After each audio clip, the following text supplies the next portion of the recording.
Well, our special guest on the show tonight is politician, former Union Minister and author Jairam Ramesh, whose new book, Intertwined Lives, PN Haksar and Indira Gandhi, has just been released.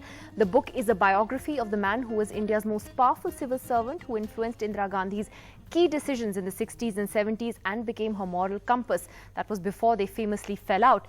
PN Haksar was a very influential man who played a key role in Indira Gandhi's big achievements like bank nationalization, the creation of Bangladesh and much, much more.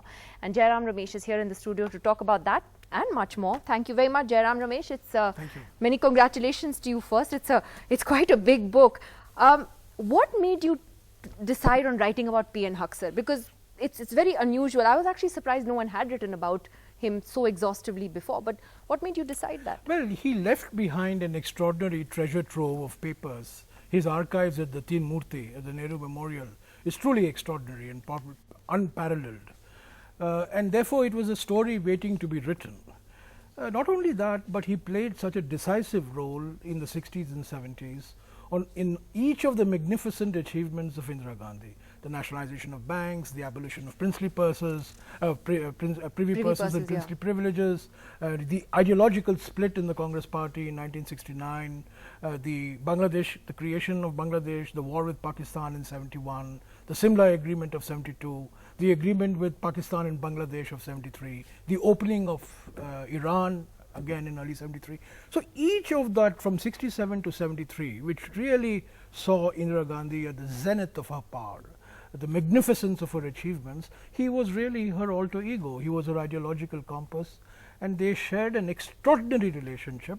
It was not just a professional relationship, it was a personal bond going back to the 30s of London, Feroz Gandhi, Indira Nehru and Haksar forming a threesome, working with Krishna Menon in the India League. So it's a fascinating biography, it's a fascinating story. In fact, you said right in the jacket that he was fast becoming a victim of collective amnesia, and that's actually very sad that very few people today, young people especially, know who PN Haksar was and what his contribution was, not just to Indira Gandhi's prime ministership, but I think as an intellectual to India. I mean, that's time. Time obliterates almost everybody, barring the extraordinary person like Buddha or Ashoka or Gandhi or Nehru. But yes, Mr. Haksar was a civil servant ultimately. He was not a politician. The political leadership, the political charisma, the political outreach was that of Indira Gandhi. But the orchestrator was Mr. Haksar, and she allowed him to be that, because it was this jugalbandi of the politician and the civil servant which really led to, in many ways, the politics and economics of India changing in the late 60s. And it seems from the book that he was, in a sense, the man responsible for Indira Gandhi's transformation. She was famously called a Gungi Gudiya, and then this sort of iron leader by the early 70s. And would you say that that is largely to his credit? Well, I would say that Mr. Haksar steeled the Iron Lady. I mean, the Iron Lady had iron in her, otherwise she wouldn't have been the Iron Lady. But I think the Iron Lady was steeled by Mr. Haksar in many ways, and he gave her very solid ideological content. That ideology, by the way, today we may see as obsolete, but it was a very definite left of center ideology. And the grand moment of Indira Gandhi was really 1971, when she wins this extraordinary election in March of 1971, the Garibi Hatao slogan virtually, and Indian economic policy takes a very sharp leftward tilt, and then we have this crisis on our eastern borders, and then there is this massive diplomatic offensive, political offensive, and then of course General Manekshaw's military offensive of December 1971, leading to the ceasefire, the Pakistan surrender of the 16th of February.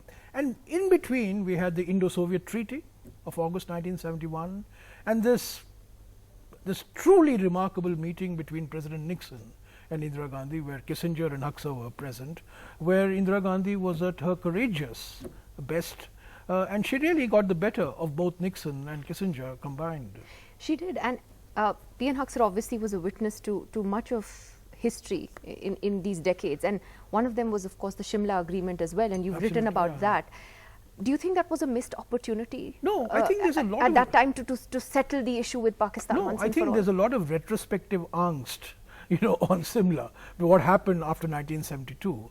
I think, as I describe in the book, Simla remediated the mediation in Tashkent. Tashkent was a Soviet mediation, but Simla was a remediation of that mediation because J&K became a bilateral issue. And the line of control, the ceasefire line became the line of control, which for all practical purposes was respected by both sides, but you had including Pakistan during pinned the down Kargil at that War. moment. It was a great moment to maybe settle Kashmir. As I once said, and this for is all. retrospective angst. And yes, Hindsight is always it is, 20/20. 20/20 hindsight. Yes, I think there was a lot of faith put in Mr. Bhutto and Mr. Bhutto's democratic credentials. One could say that in hindsight. But I think nobody, neither the Americans nor the Chinese and certainly not the Soviets, would have wanted Simla to be a complete disaster and not to have any agreement whatsoever. I think the Simla agreement was with the times. It was an extraordinary piece of work, and it showed Indian statesmanship at its noblest. Let's talk about the What falling happened out. afterwards, of course, is a separate issue. Yeah, well, of course. The falling out between Indira Gandhi and PN Haksar, how they fell out, and how he did not get along with Sanjay Gandhi, and and everything that happened after that. I mean, they really had a very serious falling out, and she never seemed to forgive him for that. Well, I think he had, as I see it from the archives, I didn't know Mr. Haksar, I never met him, and my reading is all from the archives, and I have not interviewed anybody because oral history in India is notoriously unreliable. If you write books based on people's recollections, you'll never get the facts right. So I've gone by the written record, and the written record seems to suggest that Mr. Haksar had two problems with Maruti. One, he was against a passenger car project per se. Which is what Sanjay Gandhi wanted. He wanted public transport, he wanted two-wheelers, he was certainly against the idea of India manufacturing passenger cars. Remember, we are talking of 1968. Secondly, he was against the idea of a prime minister's son staying in the prime minister's house and Making being the business sole deals. manufacturer of this car. So he had both a problem with the issue of a car as well as the problem with Mr. Sanjay Gandhi, whom he knew, by the way, from his London days. He was a sort of a local guardian of sorts to Mr. Sanjay Gandhi in the 60s. But yes, it was a falling out. It was a bitter falling out, and during the emergency, for example, in July She of raided his uncle. 1975, the Pandit brothers were raided, and there's a very moving book written by Urmila Haksar, which is now not easily available, but which I was able to track down in a library in the United States, and she gives a complete account of what happened on the raid of the Pandit brothers. It's interesting that you've written this book at this time also, because it doesn't entirely paint Indira Gandhi in a very flattering light. I mean, it perhaps you've been honest in your portrayal of her, because in the way that she fell out with Haksar, took revenge by raiding his uncle, etc. The way she treated him later. I mean, it doesn't show Indira Gandhi in the best light. No, I think that's contrary. On the contrary, she kept meeting him all the time. There were three phases to Mr. Haksar's relationship with Indira Gandhi. The first phase was power, the second phase was influence, and the third phase was voice. And right till the 1984, till her assassination, he was being consulted on matters relating to Jammu and Kashmir, on matters relating to Punjab, on matters relating to China. In fact, when Mr. Rajiv Gandhi became the Prime Minister, in May of 1987, he sent Mr. Haksar as his special envoy to sort of pave the way for a reconciliation between India and China, ultimately culminated in Mr. Gandhi's historic visit to Beijing in December of 1988. That was another big achievement of Mr. Haksar's, actually. It's not in true to 87. say, these are That she cut facts. him I mean, off. these are history. Yeah, but the relationship changed. I think Indira Gandhi herself changed. Remember, the Indira Gandhi of post 1980 was different than the Indira Gandhi of pre-1980. The Indira Gandhi of pre-1980, I would say, was decidedly left of center with the influence of Mr. Haksar. But after 1980, she becomes very pragmatic. And this whole Maruti project with Japanese assistance, she launches a process of reconciliation and rapprochement with the United States, which Mr. Haksar was not in complete agreement with. So I would say that Indira Gandhi actually evolved. But whereas Mr. Haksar remained frozen in time, he remained an unrepentant Marxist, which Mrs. Gandhi was not. Let me bring you to today's politics. And in a sense, this seems to have been a book about the first powerful PMO that this country saw. PMS. It was called Prime Minister's Secretariat. PMO as we call it today.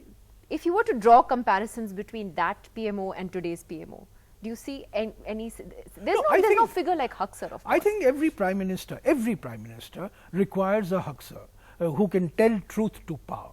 You know, who can tell the prime minister, no Haksar in this who can tell the prime minister what is right, what is wrong, based on his or her assessment of events and circumstances. I think you don't need a drum beaters around the prime minister. You need people who have the courage of their conviction and convey to the prime ministers what that courage is. And Mrs. Gandhi, I think the greatness of this relationship, in my view, was twofold. The greatness lay in not only Mr. Haksar's intellectual capability and ideological predilections, but also in Mrs. Gandhi's ability to take that, Mrs. Gandhi's ability to absorb that. Very unlike today's PMO. Yeah, and Mrs. Gandhi's ability to absorb and actually take his advice and move on that advice. I mean, you know, I wish we had a Haksar to tell the Prime Minister that demonetization was a page out of Muhammad bin Tughlaq's book. But unfortunately, we don't have such people. What political role? By the way, the other person who comes closest to Mr. Haksar was Brajesh Mishra. Yeah, I actually was going to say that one is reminded of Brajesh Mishra. Who had the same type of rapport and intimate relationship with Mr. Vajpayee, but the times were different.